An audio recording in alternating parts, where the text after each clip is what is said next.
ورحمة الله وبركاته।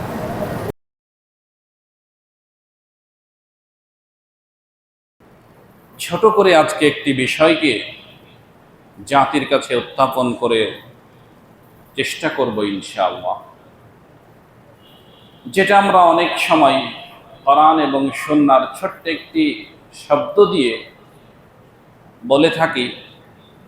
সেটার নাম হচ্ছে দায়ুস। এই দায়ুস সমাজের জন্য এখন বর্তমান সবচেয়ে বেশি ক্ষতির কারণ হয়েছে।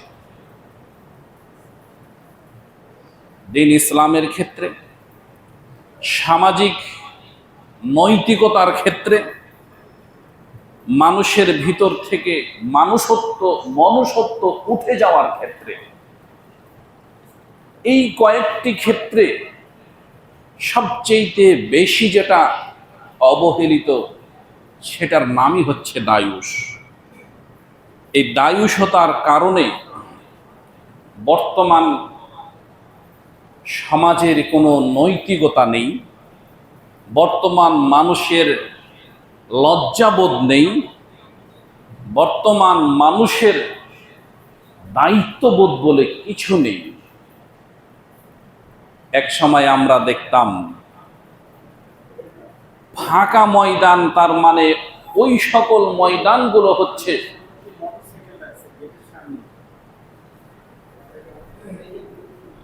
ফাঁকা ময়দান, মানে ওই সকল জায়গাগুলো হচ্ছে বসবাস করবে বনের পশু, বসবাস করবে পশু পাখি, বসবাস করবে শৃগাল কুকুর, বসবাস করবে বাঘ ভাল্লুক, বনের জন্তু। এখন আমরা দেখি ফাঁকা ময়দান মানে এক শ্রেণীর ছেলে এবং মেয়েরা সেখানে বসবাস করে। এখন বাড়ির আশেপাশে উঠানে, শিক্ষা প্রতিষ্ঠানের পিছনে, একটু জঙ্গলে, একটু গাছের আড়ালে এখন আর পশু পাখি, বাঘ ভাল্লুক, শৃগাল কুকুর এগুলো জায়গা পায় না।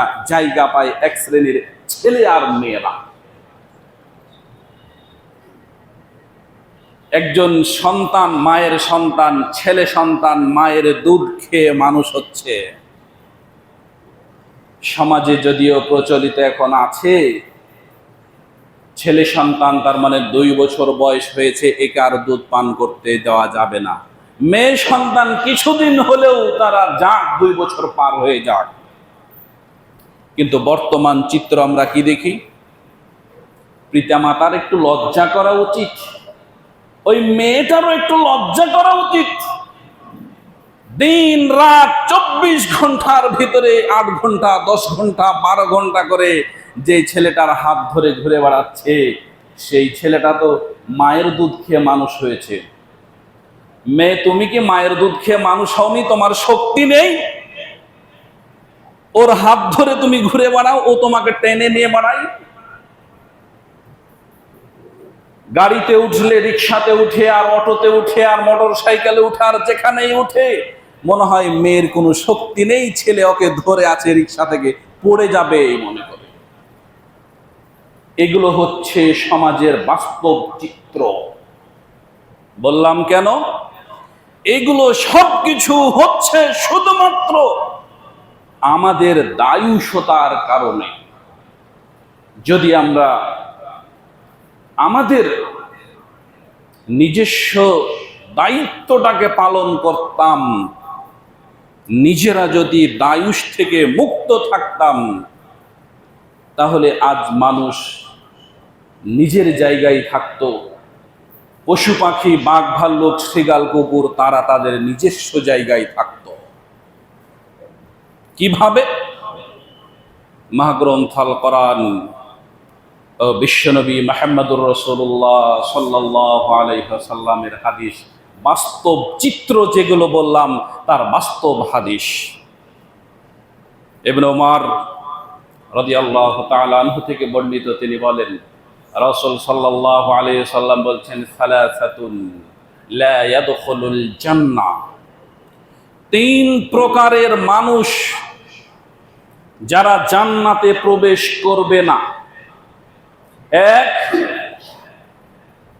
আল আক, যে সকল ছেলে মেয়েরা পিতামাতার অবাধ্যতায় চলে, এরা কখনো জান্নাতে প্রবেশ করবে না। দুই, আল মুতমিলুল খামার, যে সকল মানুষেরা নিয়মিত নেশাদার দ্রব্য পান করে, মদ হোক, জর্দা দিয়ে পান হোক, গুল হোক, বিড়ি সিগারেট হোক, এরা জান্নাতে প্রবেশ করবে না। তিন, আদ-দায়ুস আল্লাযী ইকিরু ফি আহলিহা, ওই সকল ব্যক্তিরা জান্নাতে প্রবেশ করবে না যেই সকল ব্যক্তিরা তাদের নিজের বাড়িকে বেহায়াপনা অশ্লীলতার আশ্রয় দেয়, মনে কিছু করে না।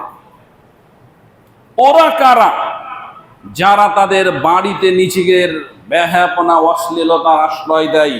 নবী মুহাম্মদ সাল্লাল্লাহু আলাইহি ওয়াসাল্লাম বলছেন, আহমদের 5372 নম্বর হাদিস, বাইহাকির 10800 নম্বর হাদিস, রাসূল সাল্লাল্লাহু আলাইহি ওয়াসাল্লাম বলেন, আদ-দায়ুস আল্লাযী ইকরু ফি আহলিল খাবিস, দায়ুস হচ্ছে ওই ব্যক্তি, যেই ব্যক্তিটা তার পরিবারের ভিতরে বেহায়াপনার প্রশ্রয় করে দেয়, মনে কিছু নেই না, ওই ব্যক্তি হচ্ছে দায়ুস। আবার বলছেন, আদ-দায়ুস আল্লাযী ইকরু সুআ ফি আহলিহি, দায়ুস হচ্ছে ওই ব্যক্তি, যেই ব্যক্তিটা তার পরিবারে পাপের কোনো বিষয়কে মনে করে না, পাপকে আশ্রয় দিয়ে দেয়। তিন, আদ-দায়ুস হুয়াল্লাযী লা ইউবালি মিন দাখলিম আলা আহলিহা, দায়ুস হচ্ছে ওই ব্যক্তি, যেই ব্যক্তির মস্তিষ্কে নেই 24 ঘন্টার ভিতরে তার বাড়িতে কে প্রবেশ করলো আর কে প্রবেশ করলো না, বাড়িতে কোন ব্যক্তি প্রবেশ করেছে, যে প্রবেশ করেছে সে মাহরাম নাকি গয়রে মাহরাম, এটা যার ভিতরে নেই, এগুলো হচ্ছে রাসূলের সংজ্ঞা অনুযায়ী দায়ুস। পাপ কাজ কি? বেহায়াপনা কি? বাড়িতে প্রবেশ করা কি? আমার বাড়িতে আমার স্ত্রী আছে, আমার মেয়ে আছে, আমার বাড়িতে কোন পুরুষ প্রবেশ করছে, আমার স্ত্রী আমার মেয়ের সাথে কে দেখা করছে, কে কথা বলছে, এটা যদি আমার হিসাবে না থাকে তাহলে আমি দায়ুস। রাসূল বলেছেন, লা ইয়াদখুলুল জান্নাহ, ওই ব্যক্তিটি জান্নাতে প্রবেশ করতে পারবে না। বেহায়াপনা কি? আমার বাড়িতে তথ্য প্রযুক্তির ভিতর থেকে যদি বলি, আধুনিক টিভি রয়েছে, মোবাইল রয়েছে, কম্পিউটার রয়েছে, এগুলো কি সে তার প্রয়োজনে ব্যবহার করছে নাকি বেহায়াপনা অশ্লীলতার কারণে ব্যবহার করছে, এটা যদি আমার কাছে হিসাব থাকে তাহলে আমি বাড়ির মালিক হিসাবে দায়ুসের খাতা থেকে মুক্ত থাকতে পারবো, নচেত পারবো না। 2013 সাল থেকে 2023 সাল পর্যন্ত একটা গবেষণা দেখছিলাম, যার গবেষণায় মানুষ তথ্য প্রযুক্তি ব্যবহার যে করছে, তার প্রত্যেক 8 বার ক্লিক করাতে 1 বার ক্লিক থাকে তার পর্নোগ্রাফিতে। 2013 থেকে 2023 সাল পর্যন্ত তথ্য প্রযুক্তির গবেষণা যেটা প্রকাশ পেয়েছে, মানুষ তথ্য প্রযুক্তি ব্যবহার করছে তার 40.63 ভাগ, 100তে 40.63 ভাগ তথ্য প্রযুক্তি ব্যবহার করে শুধু বেহায়াপনা দেখার ক্ষেত্রে।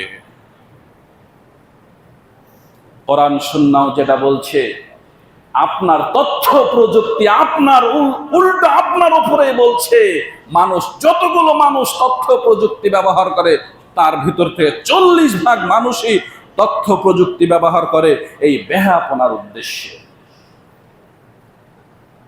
আপনার একটা ছেলে কম্পিউটার ব্যবহার করছে, অ্যান্ড্রয়েড সেট ব্যবহার করছে, তার সাথে ওয়াইফাই কানেকশন রয়েছে, সে কত বড় অফিসার, 24 ঘন্টা তার ওয়াইফাই কানেক্ট থাকে।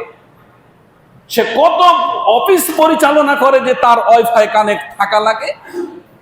সে কি করে এমন কাজ? সে কত লক্ষ কোটি টাকা ইনকাম করে মাস গেলে যে 24 ঘন্টা তার মোবাইলে সব সময় ইন্টারনেট কানেকশন থাকে? এই হিসাব যদি আপনার আমার কাছে না থাকে, আপনি আমি অভিভাবক হিসাবে দায়ুস, আল্লাহ রসুল আপনাকে আমাকে বলছেন জান্নাতে প্রবেশ করতে পারবে না। তার একটি হাদিস শোনায় আপনাকে।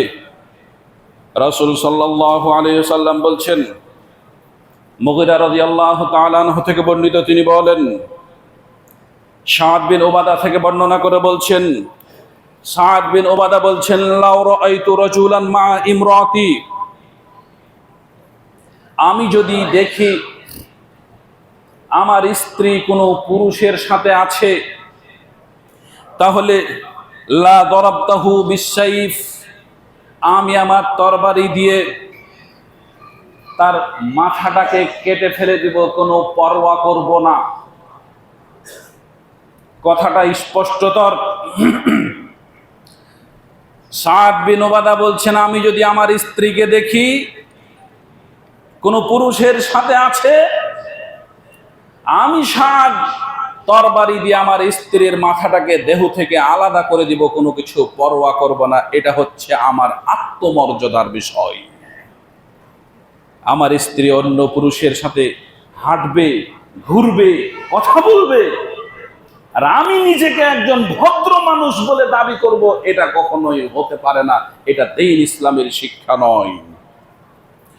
ফাবালাগা যালিকা রাসূলুল্লাহ সাল্লাল্লাহু আলাইহি ওয়াসাল্লাম, রাসূলের কাছে যখন এই ঘটনা পৌঁছল, তখন রাসূল সাল্লাল্লাহু আলাইহি ওয়াসাল্লাম এরকম সাহাবীদেরকে বলছেন, তা'জিবুনি মিন গায়রাতি সাদ, তোমরা কি সাদের এই আত্মমর্যাদার বিষয়টিকে আশ্চর্য মনে করছো? এটা আশ্চর্য মনে করার কিছু নাই। সে যা বলেছে সেটা তার জন্য ঠিক আছে। আল্লাহ রাসূল বলছেন, আল্লাহি ইন্নী আগায়রা মিনহু, আল্লাহর কসম করে বলছি, শোনো, সাদ যেটা বলেছে ঠিক বলেছে, আমি রাসূল তার চাইতে বেশি আত্মমর্যাদাশীল ব্যক্তি। তার মানে এরকম ধরনের কিছু যদি আমি দেখতাম, তাহলে এর সাদের চাইতে বেশি শাস্তি দিতাম আমি রাসূল। এরপরে তিনি বলছেন, মুমিনগণ শুনে রাখো, তোমাদের রব হচ্ছে তার চাইতে বেশি আত্মমর্যাদাশীল। তাহলে তিনটি বিষয় এখানে আসলো। এক, সাদের আত্মমর্যাদা কতটুকু আছে, যে সে বলছে যদি আমার স্ত্রীকে আমি অন্য পুরুষের সাথে কথা বলতে দেখি, হাঁটতে দেখি, চলতে দেখি, তাহলে তাকে দুনিয়া থেকেই কতল করে দেব, তাকে জীবিত রাখবো না। দুই, রাসূল বলছেন আমি তার চাইতে বেশি কঠোর। এবং লাস্টে 3 নাম্বার কথা বলছে, মুমিনগণ শোনো, আল্লাহ এর চাইতে আরো বেশি কঠোর। তাহলে এবার বলুন, আমার ছেলে, আমার মেয়ে, আমার স্ত্রী কার সাথে কথা বলছে, কার সাথে ঘুরছে, কার সাথে পড়ছে, কার সাথে বন্ধুত্ব করছে, কার সাথে তার উঠা বসা? তাহলে আমার আর আপনার করণীয় কি হয়ে দাঁড়ালো? রাসূল সাল্লাল্লাহু আলাইহি ওয়াসাল্লাম আবারও বলছেন, হে মুমিনগণ শুনে রাখো, আল্লাহু হারামাল ফাওয়াহিশা মা যাহারা মিনহা ওয়া মা বাতানা, শুধুমাত্র এই কারণেই আল্লাহ প্রকাশ্য এবং অপ্রকাশ্যে সকল বেহায়াপনাটাকে হারাম করে দিয়েছেন একেবারে। অথচ অপ্রকাশ্য তো দূরে থাক, প্রকাশ্যে যতগুলো বেহায়াপনা আজকে আমাদের অলিতে গলিতে, রাস্তাঘাটে, বিনোদন পার্কে বলি, বাড়িতে বলি, যেখানেই বলি না হচ্ছে, অপ্রকাশ্যে তো কতটা হচ্ছে সেটা তো হিসাব বাদই দিলাম।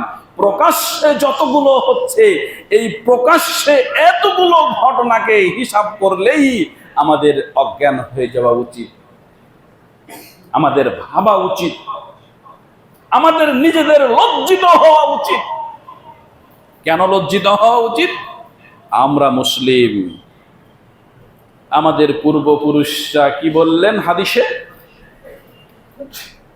আমি যদি আমার স্ত্রীকে দেখি কোনো পুরুষের সাথে, তাহলে তাকে দুনিয়া থেকে একেবারে বিদায় করে দেব।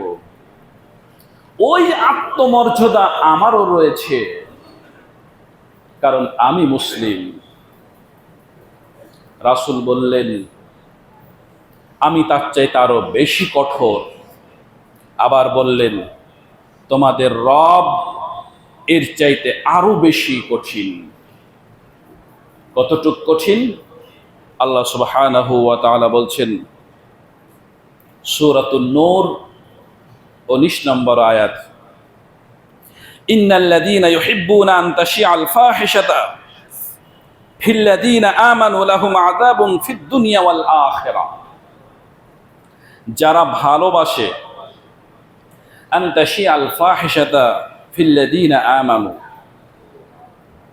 ঈমান এনেছে, ঈমানদার, ঈমান আনার পরেও যারা অশ্লীল ফাহিশাতাটাকে, বেহায়াপনাটাকে ভালোবাসে, লাহুম আযাবুন আলীম ফিদ দুনিয়া ওয়াল আখিরাহ, তারা জেনে রাখুক তাদের জন্য দুনিয়াতে এবং পরকালে আল্লাহর পক্ষ থেকে একেবারেই চূড়ান্ত শাস্তি, যন্ত্রণাদায়ক কঠিন শাস্তি অপেক্ষা করছে। ইহকালীনও শাস্তি অপেক্ষা করছে, পরকালীনও শাস্তি অপেক্ষা করছে। যারা কি করে? অশ্লীল এবং বেহায়াপনাটা পছন্দ করে, ভালোবাসে। বাস্তব ক্ষেত্র হচ্ছে এটাই। আমরা যদি সমাজের এখন বাস্তব চিত্র দেখতে যাই,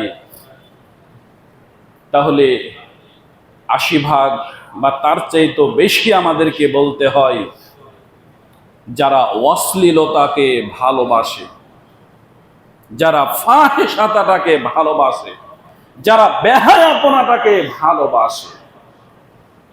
কিভাবে? আপনার আমার পরিবারে আজ দেখুন পর্দা বলে কোনো জিনিসই নেই।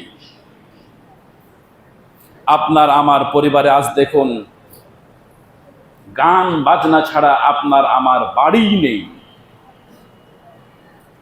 আপনার আমার শিক্ষা প্রতিষ্ঠান, রাস্তাঘাট, স্কুল, কলেজ, অফিস, আদালত, যেখানেই যান না কেন, যে সব জায়গায় দেখুন বেপর্দা ছাড়া কোনো পরিস্থিতিই নেই। আরে ওখানে পুরুষ আছে, ওখানে 2-5 জন নারী না থাকলে নাকি কাজে মনই আসে না। একই সাথে কাজ করলে নাকি তার কোনো প্রভাব সমাজের উপরে পড়ে না। অথচ এগুলোর কারণে ফাহিশা, এগুলোর কারণে অশ্লীলতা, এগুলোর কারণে জেনা ব্যভিচার, মানুষ সেটা মনেই করে না।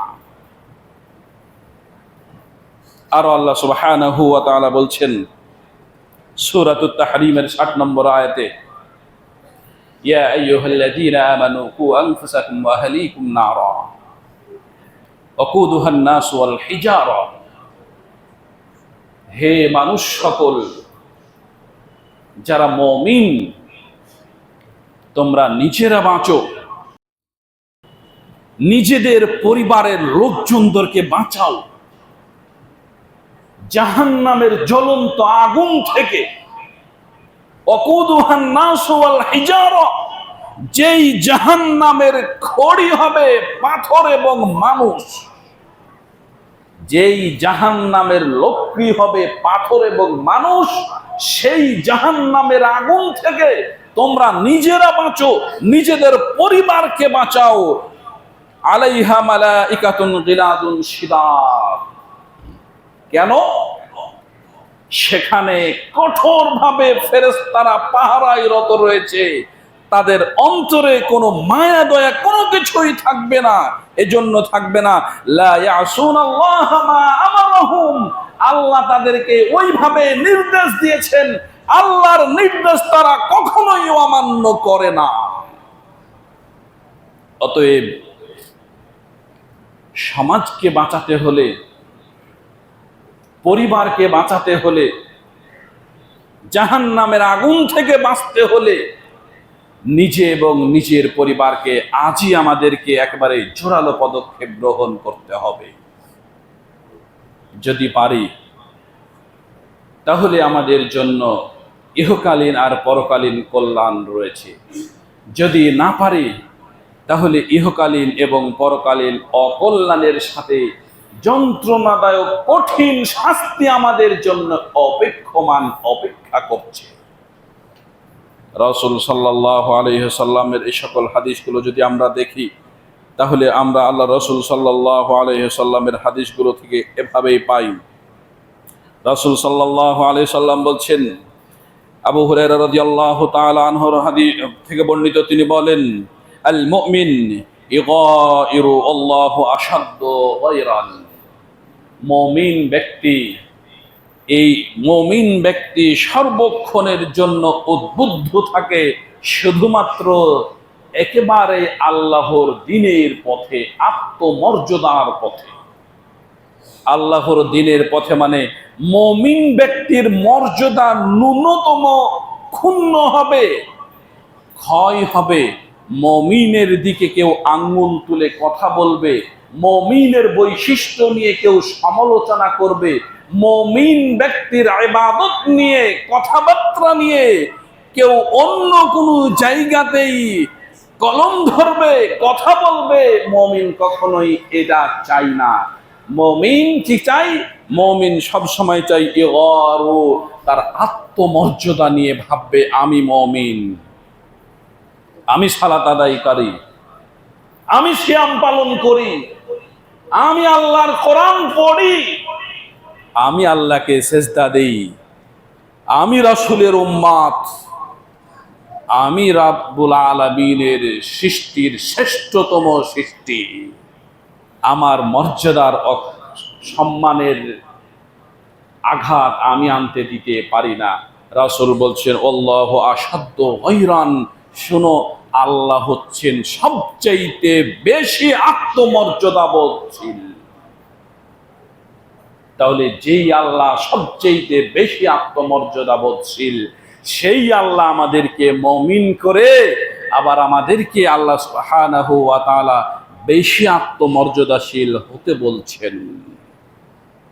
প্রিয় উপস্থিতি, বলছিলাম সমাজের সবচাইতে একটি কারণেই আজ আমাদের আত্মমর্যাদা নেই, আজ আমাদের নৈতিকতা নেই, আজ আমাদের ভিতরে, বিশেষ করে নারীদের ভিতরে সম্মান জিনিসটা কি সেটা নেই।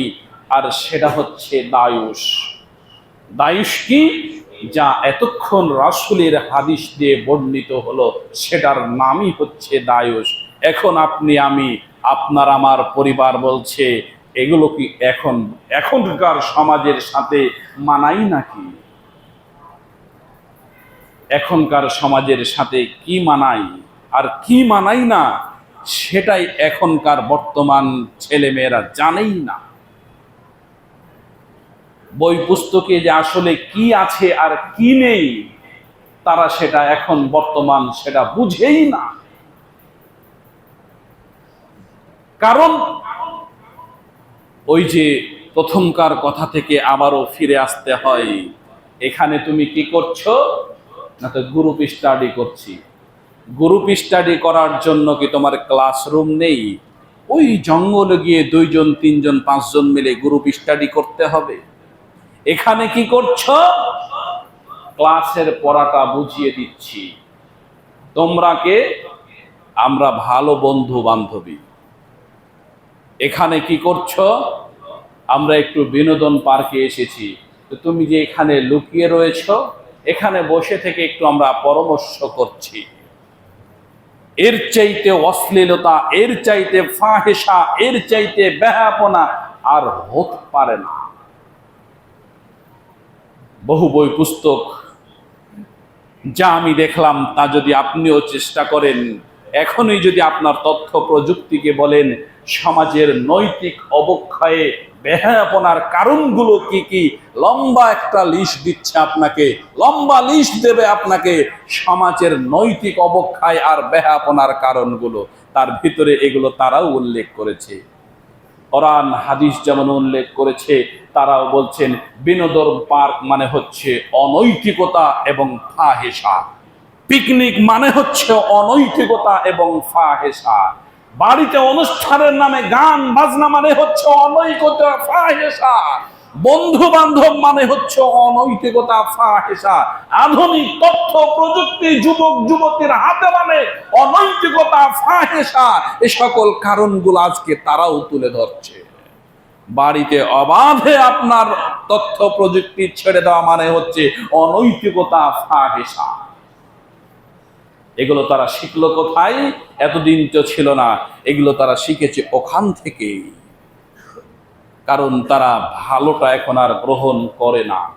না করার কারণ, শয়তান সর্বক্ষণের জন্য মানুষের ধ্বংস আবশ্যক করে দেওয়ার জন্য আপনার আমার সাথে লেগে আছে, সে প্রস্তুত হয়ে আছে কোন দিকে, কোন জায়গাটাতে, কোন জিনিসে আঘাত করলে আপনাকে আমাকে ধ্বংস করা যাবে, নৈতিকতা বিসর্জন দেওয়া যাবে, মানুষকে বেহায়াপনা ফাহিশাতে নিয়ে যাওয়া যাবে, সেই দিকে শয়তান সর্বক্ষণের জন্য লেগে আছে, প্রস্তুত হয়ে আছে। অতএব যদি মনে করি যে সত্যি সত্যি সমাজের নৈতিকতা থেকে বেরিয়ে এসে আমাদেরকে নিজেদের পরিবার এবং নিজেকে জাহান্নামের আগুন থেকে বাঁচতে হবে, তাহলে এই একটি কারণ দায়ুষ, এই দায়ুষ থেকে আমাকে আপনাকে সবাইকে বেরিয়ে আসতে হবে। যদি বেরিয়ে আসতে পারি তাহলে সত্যি সত্যি আমরা এই কারণগুলো থেকে এবং এই সকল খারাপ পরিবেশ পরিস্থিতিগুলো থেকে বেরিয়ে আসতে পারবো, নচেত পারবো না। বহুবার বলেছি, আবারও বলি, আমার নবী, আপনার নবী, মায়ার নবী, দয়ার নবী, কত কথাই না আমরা বলি, কত কথাই না আমরা বলি, এবং সেই বলতে বলতে চুমু খাই, হাত মুখে মুছি, বুকে মুছি, কত কৌশল পদ্ধতি অবলম্বন করি। এই করতে করতে কেউ আবার কেঁদে ফেলি, কেউ আবার শুয়ে ফেলি, কি নবীর মহব্বতে সকলগুলো করি। কিন্তু আপনার ওই নবী যখন কোনো বাজনা শুনেছেন, কি শুনেছেন? আপনি বলবেন যে এটা একটা ছোট ব্যাপার, এটা ছোট ব্যাপার না বড় ব্যাপার, এই জ্ঞান যদি আপনাকে নিতে হয় তাহলে কোরআন সুন্নাহ থেকেই নিতে হবে। আপনার নবী যখন কোনো বাজনা শুনেছেন তখন এইভাবে দুই কানে আঙ্গুল ভরেছে যেন কোনো শব্দ না আসে, কোনো শব্দ শোনা না যায়। যখন তিনি হেঁটে অনেক দূর পার হয়ে চলে যাচ্ছেন তখন বলছেন, আব্দুল্লাহ ইবনে ওমর, তুমি কি এবার শব্দ শুনতে পাচ্ছ? বলছে, জি না। তখন কান থেকে আঙ্গুল বের করছেন। আর আপনি, আপনার পরিবার, আপনার ছেলে, আপনার মেয়ে 24 ঘন্টার ভিতরে মনে হয় 16 ঘন্টা 18 ঘন্টা কানে বাজনা ভরে রেখেছে। আবার আপনি ওই নবীকে ভালোবাসতে চান, একটু লজ্জা করা উচিত, একটু লজ্জা করা উচিত। আর সমাজের মানুষও আমরা এমন হয়ে গেছি, এমন হয়ে গেছি, মানুষকে যে দুটো ভালো কথা বলবো সেটাও বলতে যাই না, আর কেউ বললে আবার কেউ আবার শুনতেও যাই না। প্রকাশ্যভাবে বহুবার এ কথাই বলেছি। কেন বলেছি? ওই যে ওই কথাটা নিয়ে, আপনি যদি বাড়িতে একটা অনুষ্ঠান করছেন তা আপনার বাজনার কি প্রয়োজন হয়েছে? ওটা নিয়ে আসতেই হবে আপনাকে। কেন? আপনি মুরব্বী, ছেলেরা নিয়ে এসেছে, ছেলেকে বুঝানোর দায়িত্ব তো আপনারই। বাবা, এটাই জিনিস, তুমি যে নবীর শানে দুরূদ পড়লা সকালবেলা ফজরের সময়, সেই নবী এটাকে চোখ কানে আঙ্গুল দিয়ে এই আওয়াজ থেকে বিরত দেখেছে, আবার তুমি সেই নবীর বিরোধিতা করে এই শব্দ বাজাবে, এই গান বাজাবে? তোমার পাশে যিনি রয়েছেন তাই সে যে খুব কষ্ট পাচ্ছে, তোমার পাশের বাড়িতে যে অসুস্থ ব্যক্তি রয়েছে সে যে তোমার গানের বাজনার এই অসুস্থতায় আরো অস্বস্তি বোধ করছে, তার অভিশাপ, তার লানত লেগে গেলে যে তুমি জীবনে আর কোনোদিন কোনো কিছু করতেই পারবে না, এটা কি তুমি বুঝো না? ওই এক শিশু ঘুমাচ্ছে, 2 মাসের, 6 মাসের, 10 মাসের শিশু ঘুমাচ্ছে, ওই এক রোগী শুয়ে আছে, আর তুমি এখানে যে বাজাচ্ছ, তাদেরকে কষ্ট দিচ্ছ, তাদের কষ্ট যে তোমাকে পেতেই হবে। প্রিয় উপস্থিতি, বলছিলাম এগুলো হচ্ছে শয়তানের কাজ। কেন শয়তানের কাজ? ওই আয়াতটি আপনাকে কতবার বলেছি, ইন্নামাল খামর ওয়াল মাইসির ওয়াল আনসাব ওয়াল আজলাম রিজসুম মিন আমালিশ শাইতান ফাজতানিবুহু। এই লটারি ক্রয় করা, এই মূর্তির আস্তানায় যাওয়া, এই নেশাদার দ্রব্য পান করা, এই গান বাজনা করা, এগুলো সব হচ্ছে শয়তানের কাজ। অতএব ফাজতানিবুহু লাআল্লাকুম তুফলিহুন, যদি তোমরা এখান থেকে বিরত থাকো তাহলে আশা করা যায় তোমরা সফলতা অর্জন করবে। যদি বিরত না থাকো তাহলে তোমরা সফলতা অর্জন করতে কখনোই পারবে না। কারণ কোরআন এবং হাদিসের বিরোধিতায় গিয়ে, আবার বলছি কোরআন এবং হাদিসের বিরোধিতায় গিয়ে আমি আপনি তো কোন কথা, আমার আপনার হাজার হাজার গুণ পূর্বের যত পুরুষেরা ছিল আমাদের চাইতে তাদের অট্টালিকা বেশি ছিল, গায়ের শক্তি বেশি ছিল, অর্থ সম্পদ, ব্রেন বুদ্ধি বেশি ছিল, তারা কখনো সফলতা অর্জন করতে পারেনি। আল্লাহ তাদেরকে সবাইকে ধ্বংস করেছেন, এমন ধ্বংস করেছেন মাটির তলে পুঁতে দিয়ে ধ্বংস করেছেন। অতএব মনে রাখতে হবে, কোরআন সুন্নাহর বিপরীতে গিয়ে আমি আপনি কখনো জীবনে সফলতা আনতে পারবো না। বরং কি করবে? আমাকে আপনাকে পুরো পরিবারকে জাহান্নামের আগুনে গিয়ে জাহান্নামের আগুনের লোকপ্রিয় হয়ে পুড়তে হবে, এটাই বাস্তবতা। আমরা সেখান থেকে ফিরে আসার চেষ্টা করি, সমাজকে বাঁচানোর চেষ্টা করি, পরিবারকে বাঁচানোর চেষ্টা করি, নিচে বাঁচার চেষ্টা করি। রব্বুল আলামিন তুমি আমাদের কবুল করো, আল্লাহুম্মা আমিন। আল্লাহ, আমরা যারা উপস্থিত আমাদের সবার গুনাহ খাতা মাফ করে দাও আল্লাহ। আল্লাহ, আমাদের ছোট বড় সাগিরা কাবিরা প্রকাশ্যে অপ্রকাশ্যে যতগুলো গুনাহ করেছে আমাদের গুনাহ খাতা তুমি মাফ করে দাও আল্লাহ। আল্লাহ, তুমি আমাদের দান সবগুলো কবুলে মঞ্জুর করে নাও আল্লাহ। আল্লাহ, প্রতিদিন তোমার ডাকে সাড়া দিয়ে বহু মানুষ মৃত্যুবরণ করছে আল্লাহ। আল্লাহ, এই সকল মুমিন মুমিনাত গুলোকে ক্ষমা করে দিয়ে তাদের কবরকে তুমি তোমার জান্নাতুল ফেরদাউস বানিয়ে দাও আল্লাহ। রব্বুল আলামিন, আমাদের দান সদকা আমাদের প্রার্থনাগুলো তুমি কবুলে মঞ্জুর করে নাও আল্লাহ। আমাদেরকে আমাদের পরিবার সহ সমাজ সহ জাহান্নামের আগুন থেকে বাঁচার তুমি আমাদের তৌফিক দান করো আল্লাহ। আল্লাহ, শয়তানি অসওয়াসা, শয়তানি কুমন্ত্রণা থেকে বেঁচে থাকার তুমি আমাদের তৌফিক দান করো আল্লাহ। রব্বুল আলামিন, সারা পৃথিবী সহ আমাদেরকে সহ সকল মুমিন মুমিনাতদেরকে তুমি হেফাজত করো, রক্ষা করো আল্লাহ। রব্বুল আলামিন, আমাদের উপরে আসমানি বালা জমিনি বালা থেকে তুমি আমাদেরকে মুক্ত রাখো আল্লাহ। রব্বুল আলামিন, আমরা তোমার কৃতজ্ঞতা বান্দা হয়ে মৃত্যুবরণ করতে পারি, তুমি আমাদের সেই তৌফিক দান করো মাবুদ। আমাদের যারা অসুস্থ তাদেরকে তুমি সুস্থতা, শেফায়ে কামিলা, শেফায়ে আজিলা দান করো আল্লাহ। রব্বুল আলামিন, তুমি আমাদেরকে তোমার খাস বান্দা হিসেবে কবুলে মঞ্জুর করে নাও আল্লাহ। সবাই পড়ি আমরা, اللهم صل على محمد وعلى آل محمد كما صليت على إبراهيم وعلى آل إبراهيم إنك حميد مجيد. اللهم بارك على محمد وعلى آل محمد كما باركت على إبراهيم وعلى آل إبراهيم إنك حميد مجيد. رب ارحمهما كما ربياني صغيرا، رب ارحمهما كما ربياني صغيرا. ربنا تقبل دعائنا، سبحان ربك رب العزة عما يصفون وسلام على المرسلين والحمد لله رب العالمين، آمين ثم آمين.